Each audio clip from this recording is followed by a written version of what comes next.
Hello guys, so continue tayo. This is the part 2 about the NSS power portable power station. So yung problema niya, nagto-turn on lang siya kapag pina-plug in. So kapag naka-plug in.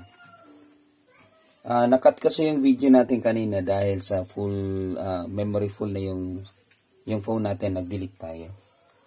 Okay? Paano na ba to?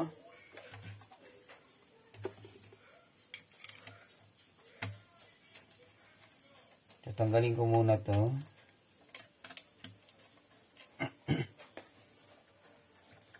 Anyway, ito pala yung pinakamurang portable power station na available online.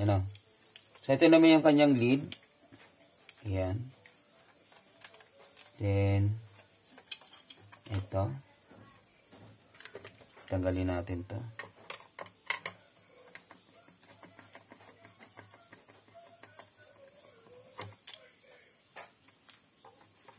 Check natin ano ba yung problema.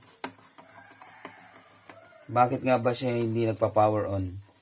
So, sabi ni customer, bigla na lang daw nag-power on naman, nagamit naman daw niya. Pero yun, after then nawala or namatay, then hindi na daw nag-on.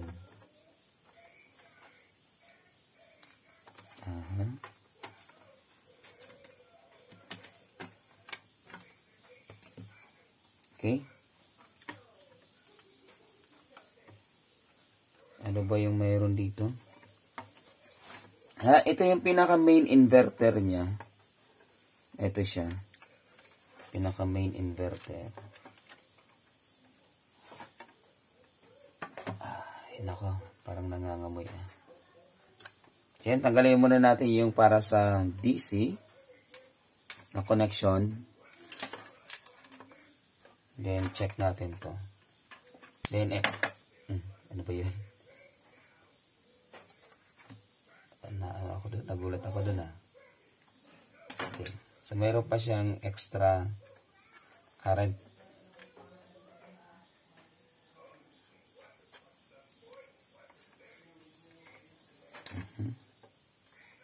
Yan. Nagulat ako dun sa extra current na yan.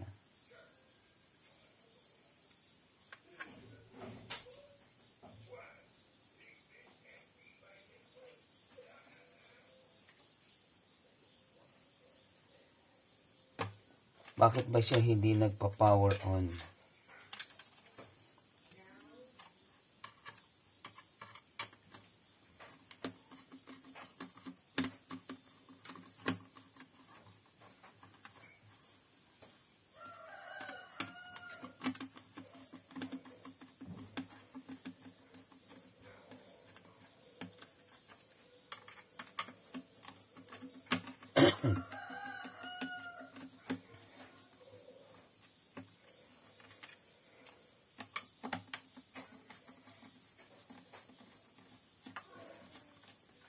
So, yung kanina, kung makikita nyo kanina, di ba pag ginagalaw yung, yung charger, so, minsan nawawala, minsan, doon sa first video natin, sa part 1, minsan nawawala, minsan meron. So, yun yung nangyayari. Ayaw matanggal.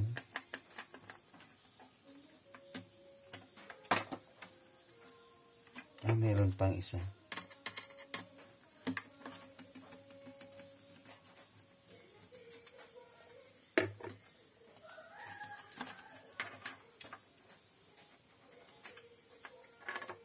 Okay, so check natin to sa microscope. Right guys, so dito tayo sa natin.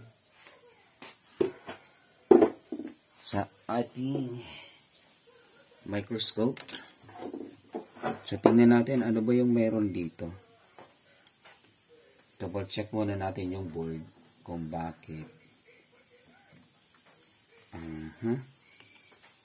Bakit wala siyang, hindi siya nag-on, pa-power on. Okay. Sa lahat ito, power button. Ito, power button, power button.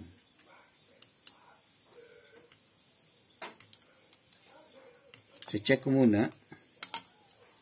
Ano ba yung mayroon dito?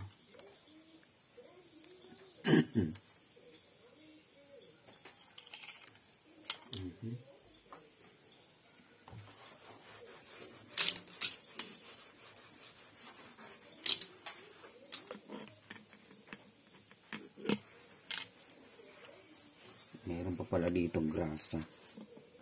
Grasa ng inayos kong ano. Inayos kong ano ba yun? Nalimutan ko na tuloy.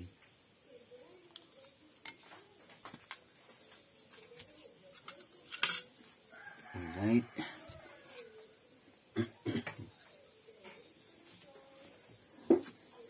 Sige, double check ko muna yung board. Ano ba yung mayroon dito sa board na to?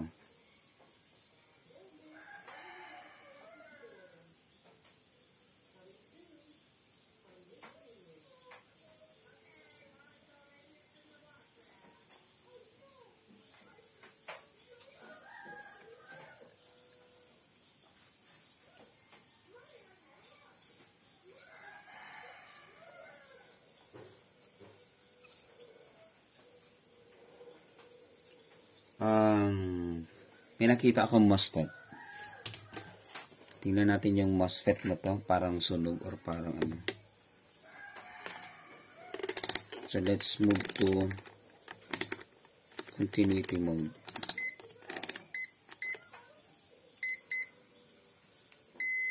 Alright.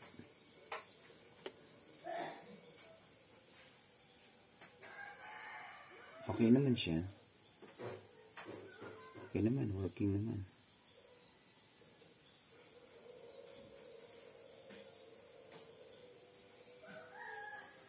Okay naman.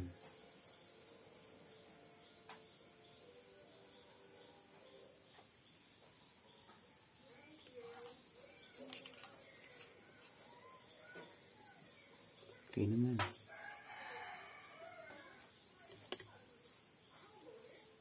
Okay. Kala ko sunog, hindi naman pala.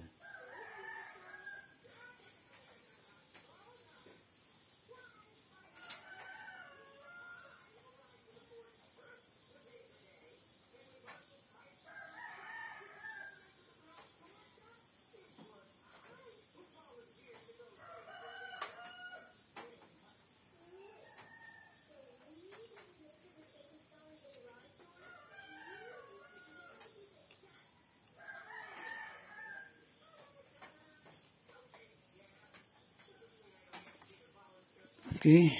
Okay naman. Wala naman problema.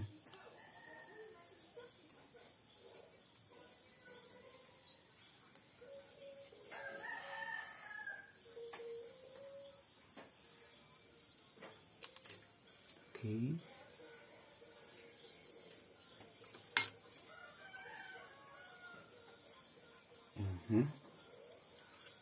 Saan ba yung problema nito?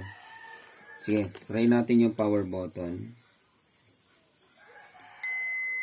Good. Okay naman yung power button doon. Okay naman.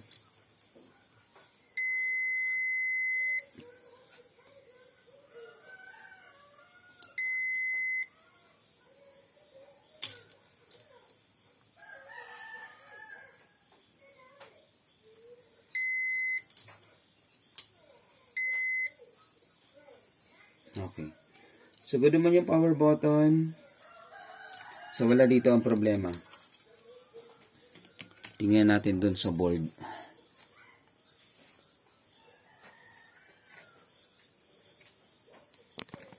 Ito guys, balik ko muna yung board. Baka magkalimutan kung saan niya nakabalik. Ano. So, kasi wala naman problema. Itong control unit na to. Yung sa power button, ano, sa control, yung control mismo. So, wala naman problema. So, balik ko lang, baka magkalimutan.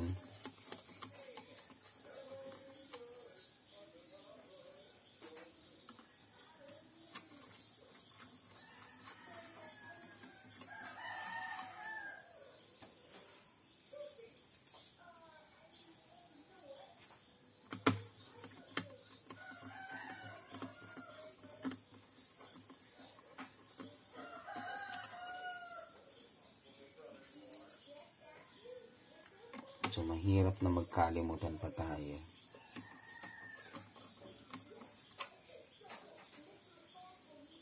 Anyway, sabi ko nga kanina, this is the cheapest. Yan, pinakamura. So, sa online, 2,900 something siya. So, mas makakamura ka kung mayroon kang, voucher. Yan, balik muna natin to. Dito, yan. Alright. So, mamaya naman. Then, ito, double check natin to. Check naman natin tong isang ito.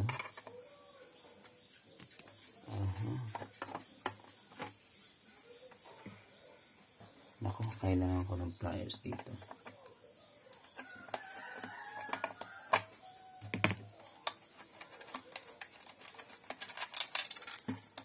Right.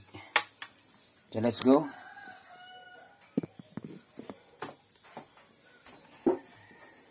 Ano ba yung mayroon dito? Yung mayroon sa board na to.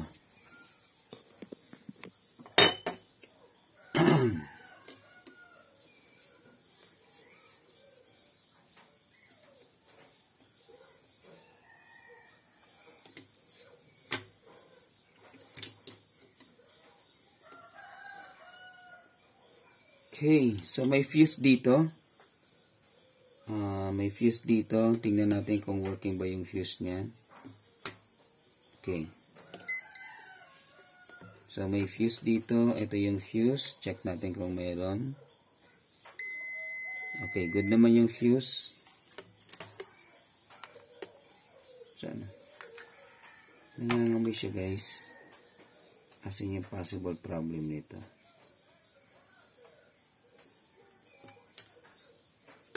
Okay, check natin every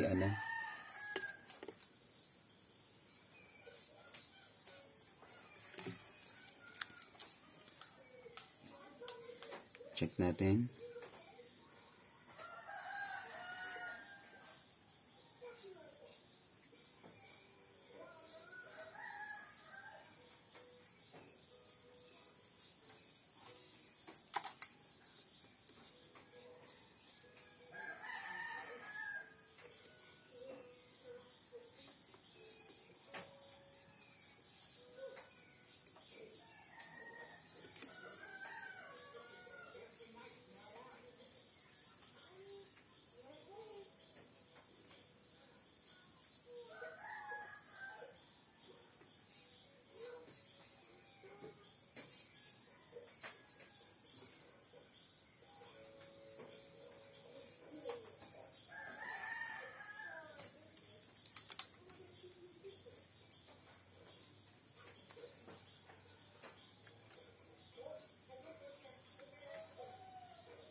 Okay.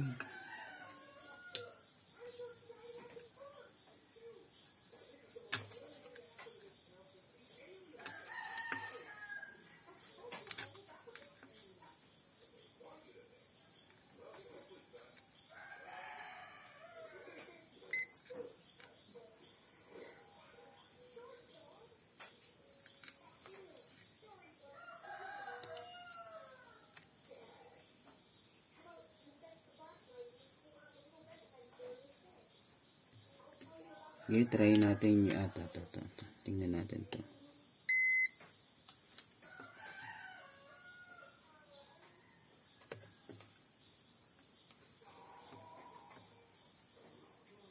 may connection ito.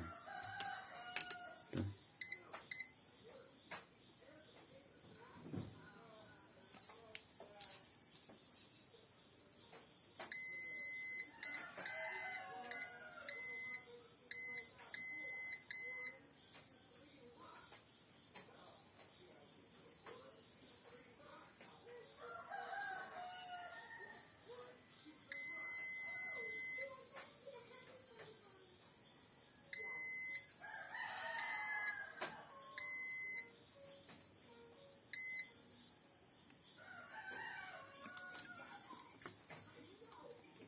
Okay.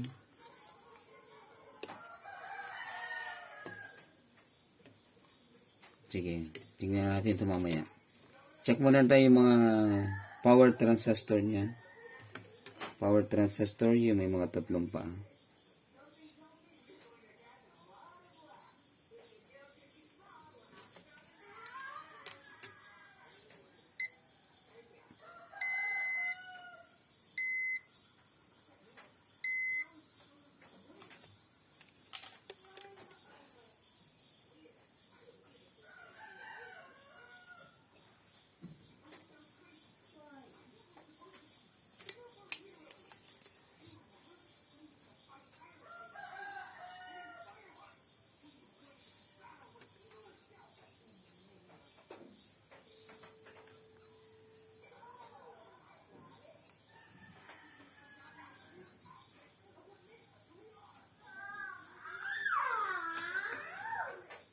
Okay.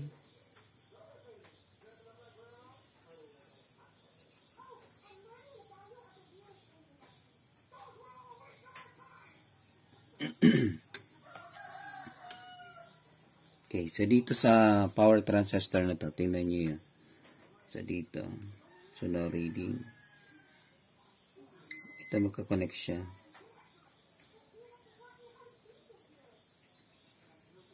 Dito, 537. Dito no reading. 538. Dito, 628. Dito, 537. Dito, 628, 537. Baliktaran natin yung probe. Okay. Okay.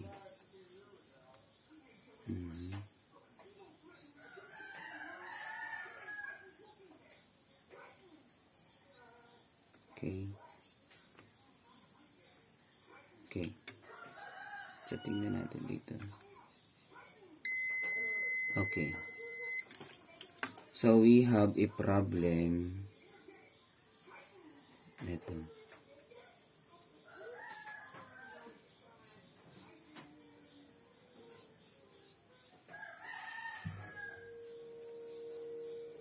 Check natin to.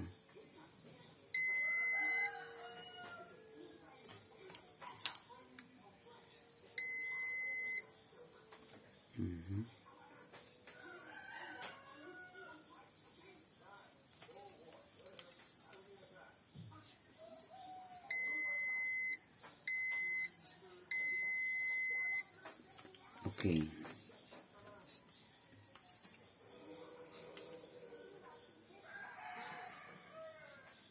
Okay.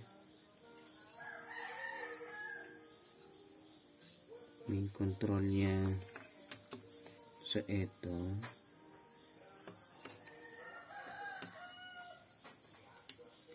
Connected siya dito.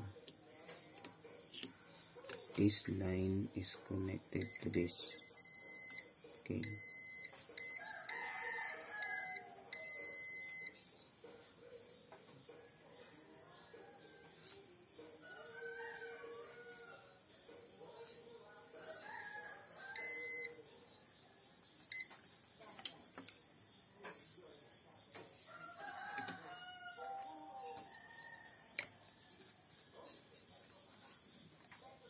Okay, so mayroong problema yung isang power MOSFET. Hahanap muna tayo.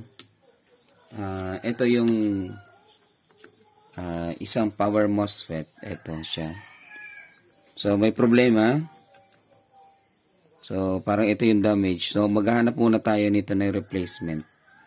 hanap muna tayo via online, then pag may nakuha tayo, then palit natin dito. So yun nakikita ko power MOSFET na to, kung bakit wala siyang response, ano.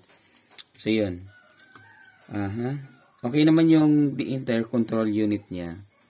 Yun lang, yun yung main problem. Siguro ang nangyari nito, baka overcharge, or yun na nga, na overcharge siya, then overload, ano. So overcharge and overload.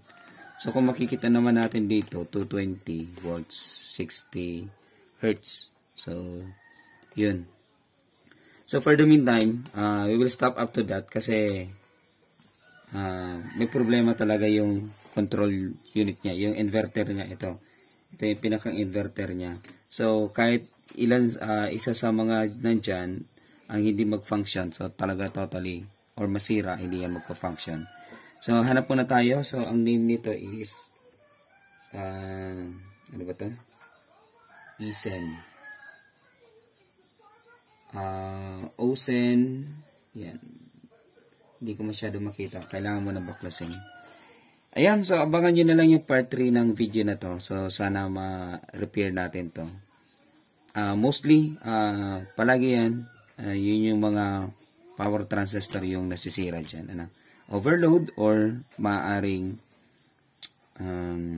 na overcharge. Or factory defect.